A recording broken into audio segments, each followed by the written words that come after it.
12th में थी, only सिर्फ 17 ईयर की थी। फैमिली के प्रेशर में आकर उन्होंने मेरी सगाई कर दी, फिर शादी कर दी। जितना बुरा हो सकता था शायद उस टाइम मेरे साथ हो गया। कहाँ 97 में मैंने 12th किया था और 2013 में मैंने अपना ग्रेजुएशन स्टार्ट किया सिर्फ पापा के कहने पे। तू आरएस बनेगी, ऑफिसर बनेगी, तुम्हारे बाप दादा भी बने, कभी तुम्हारे खानदान में कोई बना ऑफिसर। इस एज में तो मैं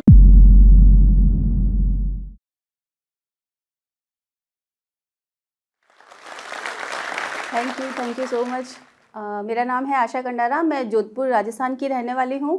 और सही बात मेरे सफ़र की, मेरी कहानी की, तो ऐसा है कि जो जितनी भी औरतें हैं, जितनी भी समाज में जो भी लेडीज़ हैं, फीमेल हैं, उनकी जो कहानी है, मेरा भी सफ़र वैसा ही है। बस वही है कि जो किस्मत में लिखा होता है उसे बदलने की हिम्मत भी हम लोगों में होना चाहिए, जज्बा भी होना चाहिए। तो बस मैंने ही वैसे ही अपनी किस्मत, अपनी कहानी खुद अपने हाथों लिखी है। हमारे पापा, मेरे खुद के पापा जो हैं वो एक अकाउंटेंट ऑफिसर थे एफसीआई में। तो उन्होंने कभी उस समाज में, मतलब राजस्थान, वैसे भी अगर आप लोगों ने सुना होगा, जाना होगा, तो राजस्थान जोधपुर जो है, तो वहाँ पे फीमेल्स को उतनी वो लिबर्टी वगैरह नहीं दी जाती थी। तो एजुकेशन को लेकर, हर चीज़ को लेकर बहुत पीछे था। तो हम लोग भी थे, लेकिन मेरे पापा ने कभी भाई की, मेरी एजुकेशन में कोई डिफरेंसेस नहीं रखा।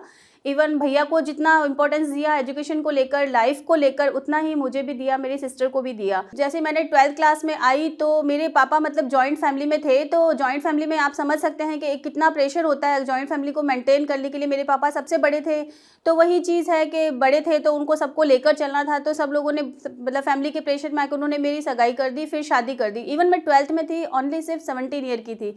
लेकिन उस टाइम में वही था कि बच्चियों का, लड़कियों का इतना होता नहीं था कि अपने फैमिली से क्वेश्चन कर पाए, पेरेंट्स से क्वेश्चन कर पाए कि आप ऐसा क्यों कर रहे हो। उन्होंने मेरी शादी कर दी।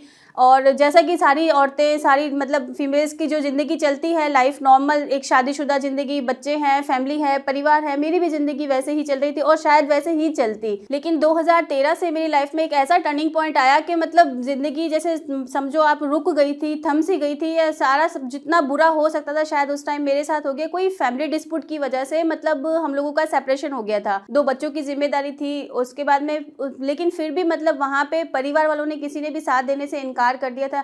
क्योंकि एक राजस्थान में और प्लस जोधपुर में, या फिर एक वो ऐसा समझ लो आप जैसे रूरल टाइप एरिया है वहाँ पे, तो वहाँ पे एक औरत का अपने ससुराल से अलग होना, पेरेंट्स के पास रहना, मतलब एक बहुत ही डीप डाउन समझा जाता है कि बस किसी इंसान का, मतलब कि उसको बाहर, एक विडो को तो फिर भी सिंपैथी मिलती है कि बेचारी के साथ ऐसा हो गया। लेकिन वहाँ तो उल्टा उसको पॉइंट आउट किया जाता था कि ना, इसने ससुराल छोड़ दिया है, इसको इसके पति ने छोड़ दिया है। समाज तो समाज, परिवार भी ताने मारने में, कहीं पे भी टीज करने में पीछे नहीं रहता कि इस औरत को, इस लड़की को आप लोग अपने घर रख रहे हो। तो मतलब मेरे पेरेंट्स को परेशान, हरेस करना शुरू कर दिया। इवन मतलब उनको किसी भी फैमिली ओकेजन में बुलाना बंद कर दिया।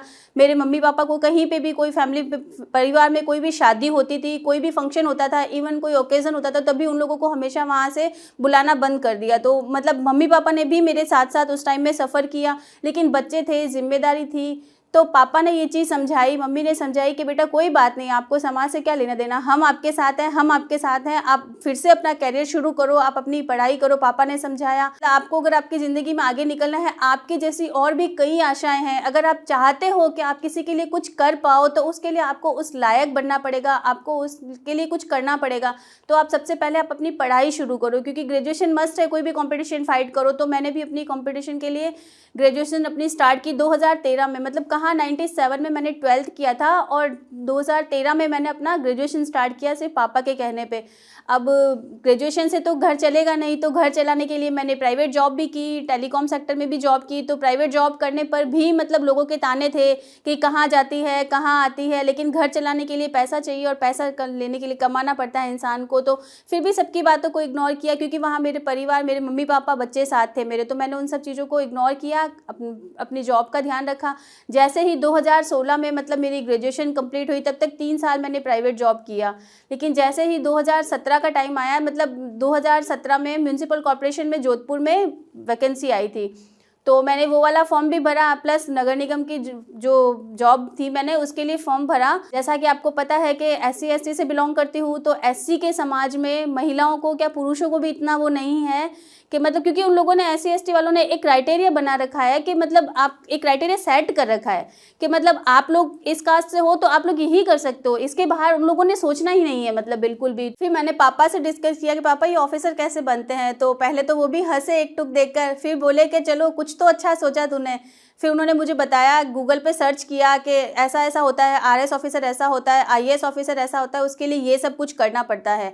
और फिर मैंने जैसे ही फॉर्म भरा तो नेक्स्ट डे जब मैं अपनी जॉब पे गई तो मैंने अपने फ्रेंड से, कलीग से वगैरह डिस्कस किया कि मैं आरएस का फॉर्म, तो मतलब इवन एक भी बंदा ऐसा नहीं था जिसने मुझे अप्रिशिएट किया हो कि यार गुड, तूने बहुत अच्छा सोचा। एक सिर्फ पहली नज़र में एक पापा हंसे थे, उन्होंने ही वही खुश हुए थे कि चलो बेटा तुमने कुछ अच्छा सोचा।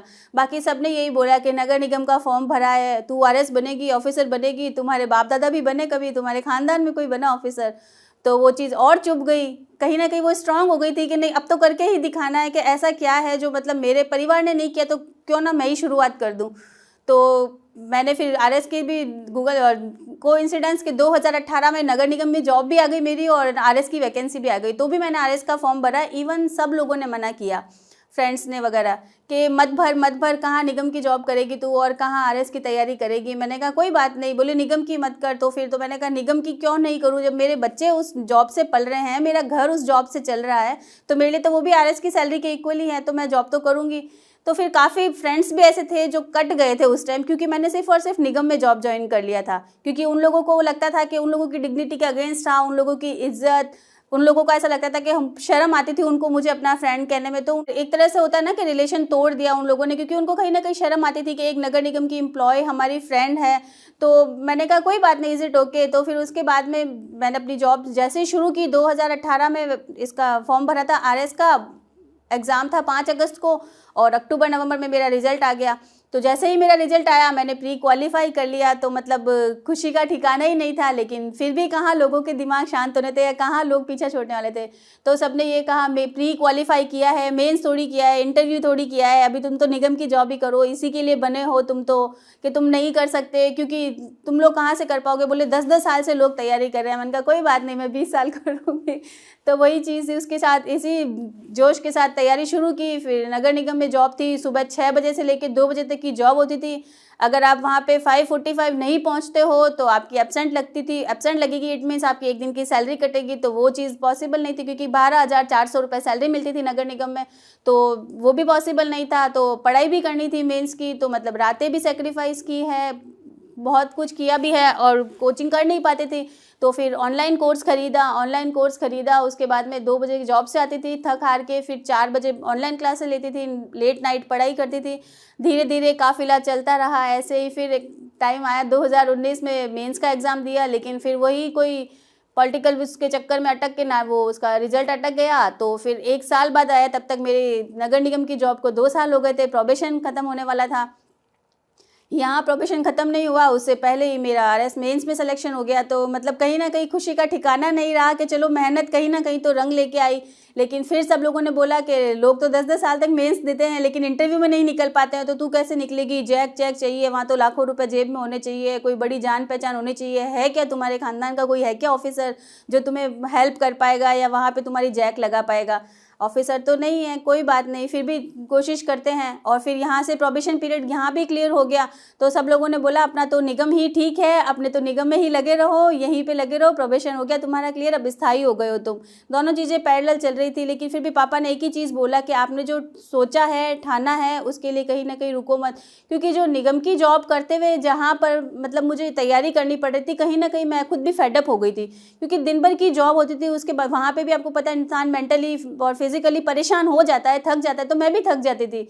ऊपर से फिर घर आके बच्चों का देखना पड़ता था, बच्चे भी क्योंकि मैं अपना भविष्य बना रही हूँ इस एज में, तो मैं अपने बच्चों के भविष्य के साथ भी खिलवाड़ नहीं कर सकती, तो उनका भविष्य भी लेकर चलना था मुझे। प्लस सीनियर सिटीजन पेरेंट्स हैं, उनका भी सोचना था। तो इन सब चीज़ों को लेकर कहीं ना कहीं मैं भी परेशान होने लग गई थी। फिर पापा ने समझाया कि बेटा अब तो लास्ट पॉइंट है, इतना सब कुछ कर लिया है, बस अपने आप पर भरोसा रखो, मेहनत करो कि आपकी मेहनत जरूर रंग लेकर आएगी। बस उनके इन शब्दों को लेकर ही मैंने भी दिन रात पढ़ाई की, मेहनत की, और उस कड़ी मेहनत का जो रिजल्ट है वो आज आप सब लोगों के सामने है कि 2020 में 13 जुलाई को एक ऐसी डेट है, ऐसा दिन है जो मतलब मेरे लिए इतना खुशी का दिन था, इतना प्राउड मोमेंट था, क्योंकि अब मेरी वजह से लोग मेरे पापा को फ़ोन कर करके बधाइयाँ दे रहे थे। जो रिश्तेदार कभी हम लोगों से रिलेशन कट कर चुके थे, रिश्ते तोड़ चुके थे, वो लोग हम लोगों को आके बधाइयाँ दे रहे थे, माला पहना रहे थे, इवन नींद में से उठा के माला पहना रहे थे मेरे पापा को। सब लोग मतलब ऐसे बोलते आप धन्य हो, आपने अपनी बेटी को ऐसी परवरिश दी है। ये सब कुछ मतलब स्टेंट लोगों के ना फ्लिप मार लिया लोगों ने अपने स्टेटमेंट से। लोग को कौन बोलते थे कि ऐसी कौन सी पढ़ाई करती है जो रात को सुबह अंधेरे जाती है, रात को अंधेरे अंधेरे आती है। उन्हीं लोगों ने फ्लिप मारा कि हमने मेहनत देखी है, बच्ची बहुत मेहनत करती थी, सुबह जाती थी, रात को आती थी। तो बस वही चीज़ें हैं कि आप ज़िंदगी में सबके विषम परिस्थिति आती है, बस आप उन सब चीज़ों से कैसे निकलते हो वो आप पे डिपेंड करता है, क्योंकि शिक्षा और मेहनत का कोई विकल्प नहीं है, क्योंकि उसके लिए आपको शिक्षा का हाथ थाम के रखना बहुत ज़रूरी है। प्लस एक राजस्थान, मैं जोधपुर का ही नहीं कहूँगी, राजस्थान और भी काफ़ी स्टेट्स हैं, काफ़ी ऐसी जगहें हैं, और सिर्फ महिला ही नहीं, मैं आदमियों से, लड़कों से, बच्चों से, सबसे यही कहना चाहती हूँ कि मतलब कहीं ना कहीं अपने आप को किसी क्राइटेरिया में बांधे नहीं कि हम लोग ये हैं या हम लोग ये ही कर सकते हैं। कोई भी चीज़, कोई भी मेहनत, कोई भी गोल, कोई भी लक्ष्य कोई भी प्राप्त कर सकता है। बस धैर्य की ज़रूरत है, शिक्षा की ज़रूरत है, और मेहनत करें, और सबसे बड़ी इंपॉर्टेंट बात, अपने आप में विश्वास रखें। मैंने फर्स्ट अटैम्प्ट में किया, इसका मतलब ये नहीं कि जिसने फर्स्ट अटैम्प्ट में नहीं किया उसकी मेहनत कम है। हो सकता है कहीं ना कहीं कुछ छूट गया हो, कुछ रह गया हो, तो उस चीज़ों से सीखे, लेकिन फेडअप नहीं हो कि नहीं हमारा नहीं हुआ तो आगे नहीं होगा। अगर मेहनत करोगे, अपने आप में विश्वास रखो और एक दृढ़ निश्चय लेकर अगर कोई भी लक्ष्य आप धारित करते हैं तो उसे आप जरूर हासिल कर पाएंगे। Melinda Gates once said, "A woman with a voice is by definition a strong woman." To all the strong women who dare to share their stories, we salute you. Over 60% of the shop floor workforce in Big Cello's factories are women. We believe in empowering women to challenge gender stereotypes and carve their future on their own terms. This International Women's Day, Big Cello celebrates the power of those who dare to break the norm.